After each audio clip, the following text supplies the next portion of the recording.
Simula Agosto, hindi na poproblemahin ng mga kapuspalan nating kababayan ang pagpapaospital dahil ipatutupad na ang National Health Insurance Act of 2013.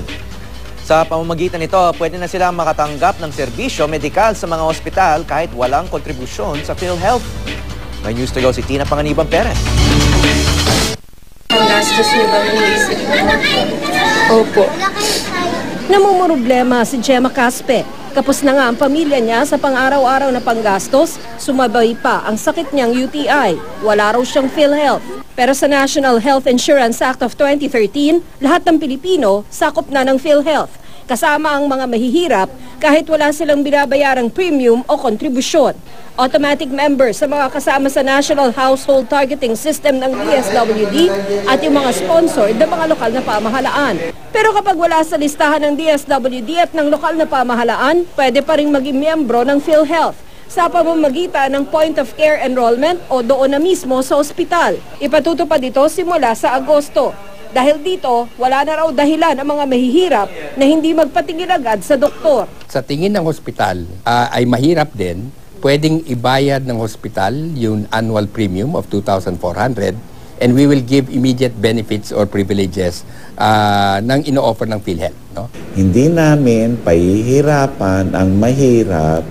Ayaw namin gawing dahilan ng mga mahirap na kaya sila hindi pumunta kaagad sa ospital dahil sa wala silang pambayad. Ipinatutupad din ang case-based rate. Dito nakalista ang mga sakit at kung magkano ang sasagutin ng PhilHealth. Kasabay nito ipinatutupad din ang no balance billing. Ibig sabihin, ang mga mahihirap wala nang babayaran kahit pa sobra sa case-based rate ang gasto sa sakit niya. Halimbawa, may dengue ang pasyente. Sa case-based rate, hanggang 8,000 ang babayaran ng PhilHealth.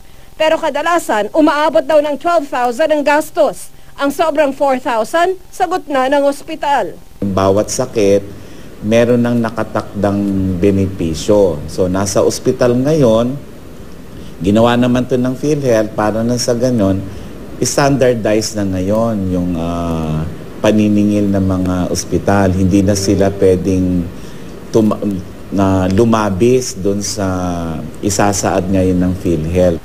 Pero payo ng PhilHealth sa pasyente, sa government hospital magpunta para siguradong walang gastos. Dito sa government hospitals, kung singilin man siya, pwede siyang mag-directly claim sa amin, sa PhilHealth, or pwede siyang magreklamo. Sa ngayon, epektibo ito sa 8 pilot hospitals. Pero pagdating daw ng Agosto, target ng PhilHealth na ipatupad ito sa lahat ng PhilHealth accredited hospitals.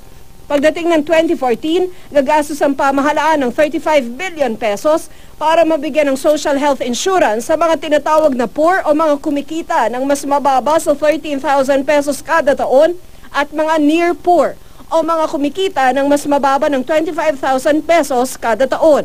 Sa 2,400 pesos na premium o kontribusyon kada taon, lumalabas na 14.7 million na pamilya ang makakabenepisyo. Katumbas ito ng 43 million individuals.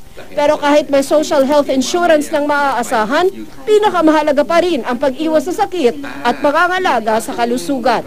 Tina Panganiban Perez, GMA News.